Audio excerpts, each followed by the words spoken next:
அஸ்ஸலாமு அலைக்கும் வரஹ்மத்துல்லாஹி வபரகாத்துஹு. அன்பிற்கினிய சகோதர சகோதரிகளே, அல்லாஹ்வின் தூதர் ஸல்லல்லாஹு அலைஹி வஸல்லம் அவர்கள் கூறுகின்றார்கள், அஹப்புல் பிலாதி இலல்லாஹி மசாஜிதுஹா வ அப்கதுல் பிலாதி இலல்லாஹி அஸ்வாகுஹா. அல்லாஹ்விற்கு பூமியிலேயே மிகவும் பிடித்த இடம் பள்ளிவாசல்கள்.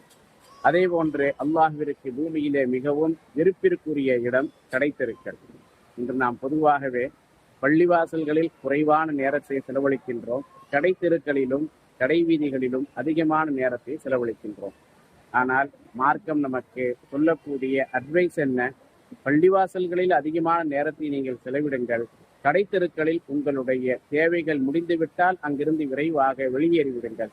குறிப்பாக ரமலானுடைய மாதத்தில் பர்ச்சேசிங்காக நாம் செல்லும் பொழுது அதிக நேரத்தை கடைத்தெருவிலே செலவிடாமல், கடை வீதிகளில் செலவிடாமல் விரைவாக நம்முடைய தேவையை முடித்துக் கொண்டே வெளியேற வேண்டும். அல்லாஹ் அதற்காக அருள் புரிவானாக. அஸ்ஸலாமு அலைக்கும்.